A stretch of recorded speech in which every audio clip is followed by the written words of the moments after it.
Hello दोस्तों, स्वागत है एक और वीडियो में। स्टेट बैंक ऑफ इंडिया की तरफ से एक शानदार वैकेंसी निकाली गई है। जूनियर एसोसिएट यानी क्लर्क के लिए ऑनलाइन आवेदन की प्रक्रिया शुरू कर दी गई है। देखेंगे हम आज इन्हीं का फुल प्रोसेस, तो वीडियो के अंत तक बने रहे। और अगर आप अभी तक हमारे इस चैनल को सब्सक्राइब नहीं किए हैं तो प्लीज हमारे चैनल को जरूर सब्सक्राइब कर लें। तो चलिए शुरू करते हैं। सबसे पहले हम गूगल क्रोम पे sbi.co.in टाइप करके सर्च कर लेंगे तो स्टेट बैंक ऑफ इंडिया का जो ऑफिशियल वेबसाइट है इसके होम पेज पे आ जाते हैं। अब इसके होम पेज पे यहाँ सबसे ऊपर में कैरियर का जो ऑप्शन दिया गया है, यहाँ हम इस पे क्लिक करेंगे। इस पे क्लिक करते हैं तो यहाँ कुछ इस प्रकार का पेज खुल के आएगा। अब यहाँ सबसे ऊपर में देखिए कि लेटेस्ट अनाउंसमेंट दिया गया है, यहाँ हम इस पे क्लिक करेंगे और यहाँ फर्स्ट नंबर पे क्लिक करेंगे तो यहाँ दिया गया है requirement of junior associate customer support and sales. Advertisement दी गई है उसके नंबर के साथ। यहाँ हम एडवर्टाइजमेंट को डाउनलोड करने के लिए इंग्लिश में जो लिखा हुआ है यहाँ हम इस पे क्लिक करेंगे। इस पे क्लिक करते हैं तो कुछ इस प्रकार का 11 पेज का पीडीएफ डाउनलोड होकर आ जाएगा। अब इस पीडीएफ में इस वैकेंसी से रिलेटेड सारी जानकारी दी गई है। यहाँ पे कौन से सर्कल में कौन से कैटेगरी में कितनी वैकेंट खाली है वो यहाँ पे सारा लिस्ट में दे दिया गया है। और भी जानकारी वगैरह सब दी गई है, आप इसको पढ़ सकते हैं। अब यहाँ हम फिर से कैरियर वाले पेज पे आते हैं तो यहाँ हम देखिए कि फर्स्ट नंबर पे ही यहाँ इस पे अप्लाई ऑनलाइन का भी लिंक दिया गया है। यहाँ हम इस पे क्लिक करेंगे तो ऑनलाइन फॉर्म भरने के लिए कुछ इस प्रकार का पेज खुल के आएगा। अब इस पेज का डायरेक्ट लिंक और इस वैकेंसी से रिलेटेड सारी जानकारी हम डिस्क्रिप्शन बॉक्स में भी दे दिए हैं, तो आप वहाँ जाकर जानकारी देख सकते हैं और डायरेक्ट लिंक पर क्लिक करके इस पेज पे भी विजिट कर सकते हैं। अब इस पेज पे आते हैं तो यहाँ पे इम्पोर्टेंट डेट दिया गया है। जैसे यहाँ पे दिया गया है commencement of online registration of application, यानी कि ऑनलाइन एप्लीकेशन कब से शुरू हुआ है। तो यहाँ हम देख पाते हैं कि 17/12/2024 से शुरू कर दी गई है और इसका क्लोजर डेट जो दिया गया है वह 7/1/2025 तक चलेगा। अब यहाँ पे इसका एडिटिंग एप्लीकेशन डिटेल्स भी, अगर आप एडिट कुछ करना चाहते हैं, अगर आप इस स्थिति के बीच में आप आवेदन किए हुए हैं और कुछ एडिट करना है तो यहाँ पे 7/1/2025 तक एडिट कर सकते हैं।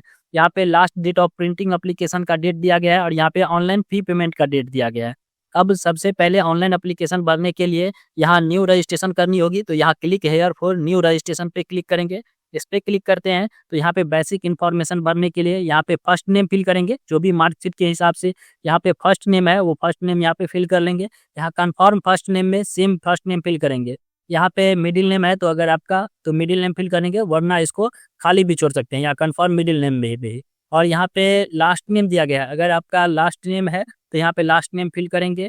यहाँ पे कंफर्म लास्ट नेम में यहाँ पे कंफर्म लास्ट नेम फिल करेंगे। जैसे अगर आपका नाम राहुल कुमार है तो यहाँ पे राहुल और यहाँ पे भी राहुल, बीच में ऐसे ही खाली छोड़ देंगे और यहाँ पे कुमार फिल करेंगे दोनों में। अगर आपका कुछ राहुल कुमार यादव है तो यहाँ पे राहुल, यहाँ पे कुमार और यहाँ पे यादव फिल कर लेंगे। उसके बाद यहाँ पे मोबाइल नंबर फिल करेंगे, जो भी मोबाइल नंबर देना चाहते हैं। यहाँ कन्फर्म मोबाइल नंबर में सेम मोबाइल नंबर फिल करेंगे।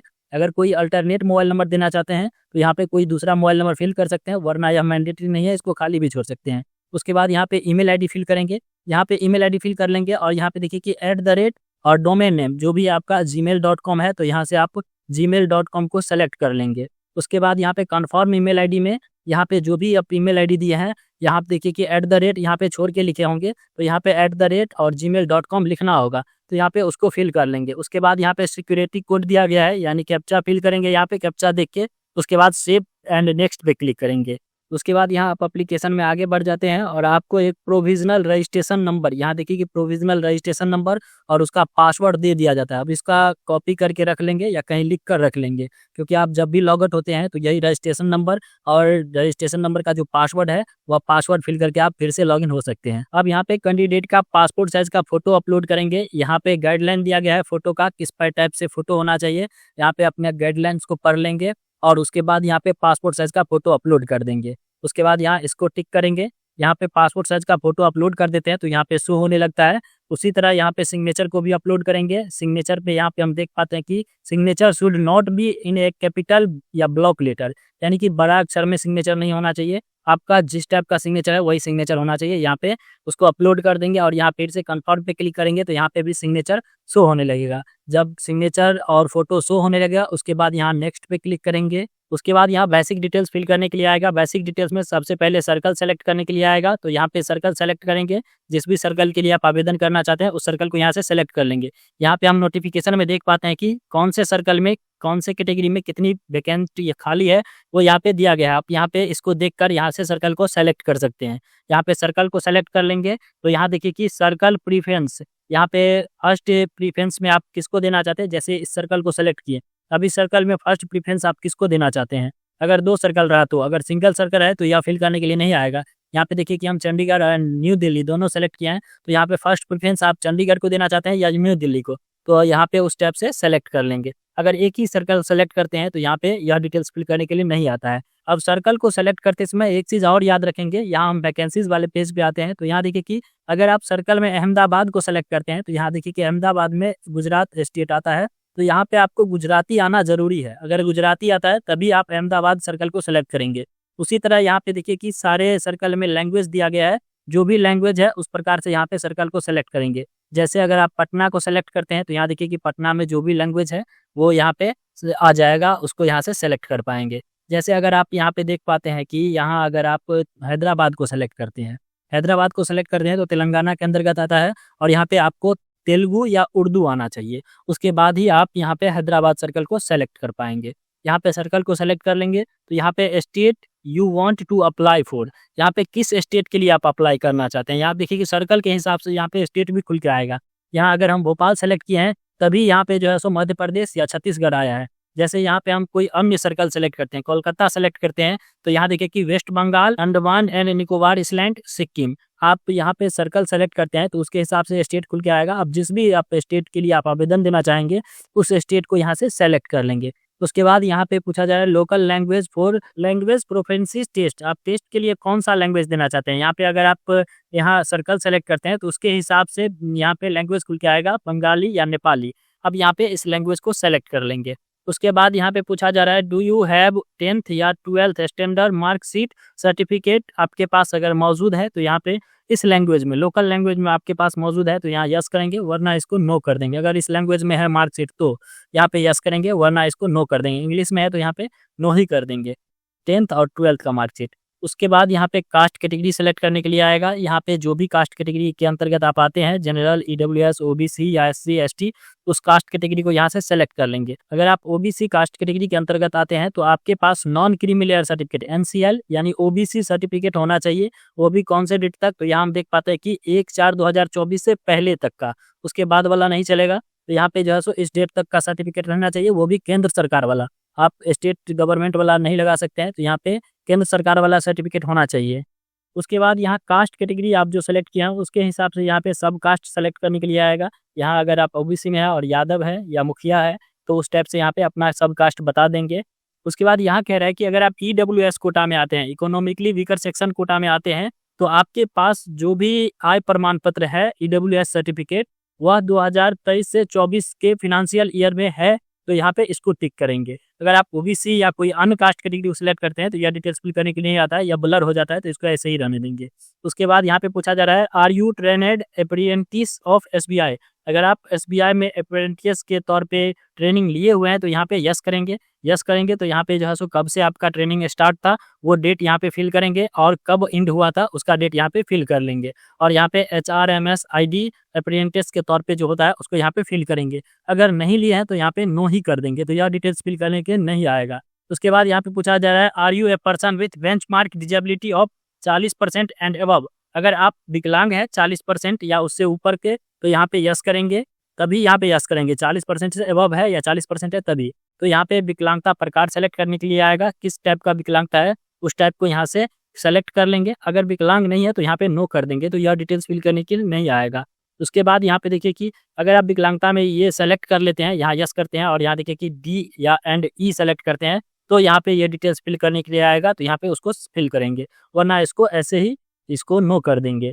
उसके बाद यहाँ पे स्क्रॉल करके नीचे आएंगे तो यहाँ देखिए कि ये सब डिटेल्स फिल करने के लिए नहीं आता है, तो इन सबको ऐसे ही रहने देंगे। अब यहाँ पे तो इन सबको ऐसे ही रहने देंगे। अब यहाँ पे कह रहा है कि आपको अगर लिखने में दिक्कत है तो यहाँ यस करेंगे, और आपको कोई लिखने वाला चाहिए तो स्टेप से यहाँ पे यस करते जाएंगे। अगर नहीं तो यहाँ पे नो करेंगे, तो यह सब डिटेल्स फिल करने के नहीं आएगा। उसके बाद यहाँ पे religion to which you belong, आप किस रिलीजन से आते हैं उस रिलीजन को यहाँ से सेलेक्ट कर लेंगे।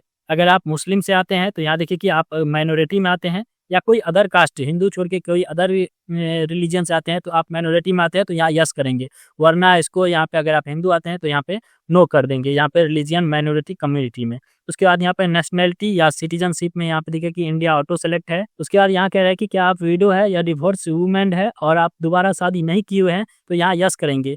इसमें यस तभी करेंगे जब आप मैरिड होते हैं और मैरिड होकर यहाँ पे विडो या डिवोर्स्ड वुमेन होते हैं तभी। अगर आप अनमैरिड हैं तो यहाँ पे नो ही कर देंगे। यहाँ पे पूछा जाए are you an ex serviceman, अगर आप एक्स सर्विसमैन रह चुके हैं तो यहाँ पे यस करेंगे, तो यहाँ पे ये सब डिटेल्स फिल करने के लिए आएगा। अगर आप एक्स सर्विसमैन नहीं है तो यहाँ पे नो ही कर देंगे, तो यहाँ पे देखिए कि पीरियड ऑफ ए सर्विस यहाँ पे वो फिल करने के लिए नहीं आएगा। यहाँ पे पूछा जाए are you a disabled ex serviceman, अगर आप एक्स सर्विसमैन रह चुके हैं और डिजेबल्ड है तो यहाँ पे यस करेंगे, वरना इसको भी नो कर देंगे।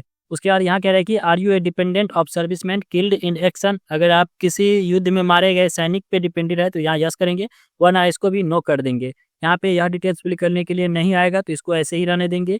यहाँ पे पूछा जा रहा है are you already working in SBI in the clerical cadre, यहाँ पे जो है सो अगर आप वर्किंग में है ऑलरेडी तो यहाँ यस करेंगे, वरना इसको भी नो कर देंगे। यहाँ पे पूछा जा रहा है are you early employed in State Bank of India and resigned from the bank while in clerical cadre, ये अगर आप आते हैं तो यहाँ पे यस करेंगे, वरना इसको भी नो कर देंगे। यहाँ है do you have record of default in repayment of loans या क्रेडिट कार्ड ड्यूज एंड और अगेंस्ट हुज नेम, यहाँ कह रहा है कि अगर आप कभी डिफॉल्ट हुए हैं लोन्स या क्रेडिट कार्ड में या फिर आपका सिविल स्कोर खराब है तो यहाँ यस करेंगे, वरना इसको भी नो ही कर देंगे। और यहाँ कह रहा है कि क्या आपके कैरेक्टर या नैतिकता में रिपोर्ट है तो यहाँ यस करेंगे, वरना इसको भी नो कर देंगे। अब यहाँ एग्जामिनेशन सेंटर स्टेट को सेलेक्ट करेंगे, जिस भी स्टेट में आप एग्जामिनेशन सेंटर लेना चाहते हैं उस स्टेट को यहाँ से सेलेक्ट कर लेंगे। स्टेट को सेलेक्ट करेंगे तो यहाँ पे स्टेट कोड सेलेक्ट होकर आ जाएगा। अब यहाँ इस स्टेट का सिटी सेलेक्ट करने के लिए आएगा जहाँ भी एग्जामिनेशन सेंटर रखना चाहते हैं, और जहाँ जहाँ भी एग्जामिनेशन सेंटर होता है वह डिस्ट्रिक्ट खुल के आएगा। अब यहाँ से अपने डिस्ट्रिक्ट को सेलेक्ट कर लेंगे जिस भी डिस्ट्रिक्ट में आप एग्जाम देना चाहते हैं।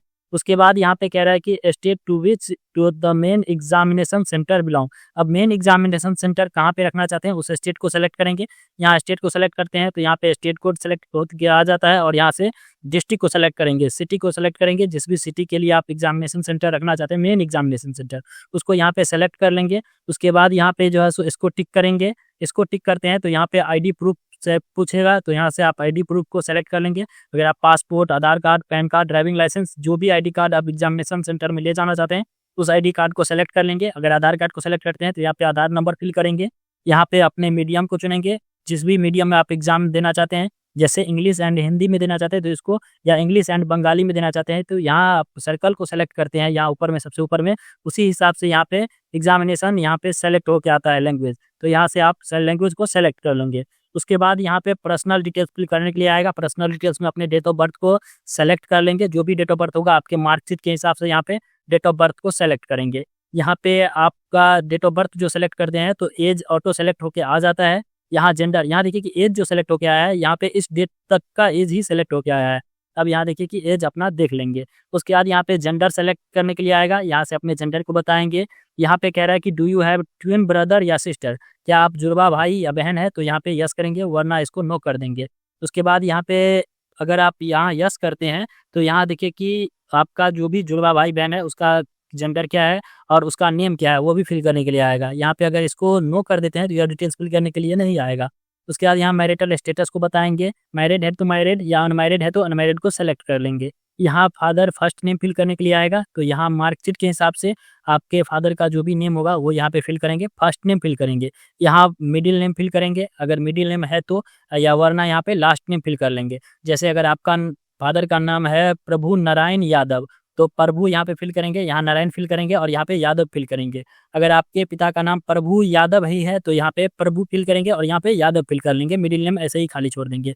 उसके बाद यहाँ मदर नेम फिल करेंगे, mother name first name, middle name और लास्ट नेम फिल कर लेंगे। अगर आप यहाँ मैरिड होते हैं तभी आपका स्पाउस नेम, पति या पत्नी का नेम, यहाँ पे देखिए कि मैरिड को सेलेक्ट करते हैं तभी आपका पति का फर्स्ट नेम या पत्नी का फर्स्ट नेम, मिडिल नेम और लास्ट नेम फिल करने के लिए आएगा। अगर आप अनमैरिड है तो यह डिटेल्स फिल करने के लिए नहीं आएगा। उसके बाद यहाँ पे एड्रेस फिल करने के लिए आएगा, कॉरेस्पॉन्डेंस एड्रेस को फिल करेंगे।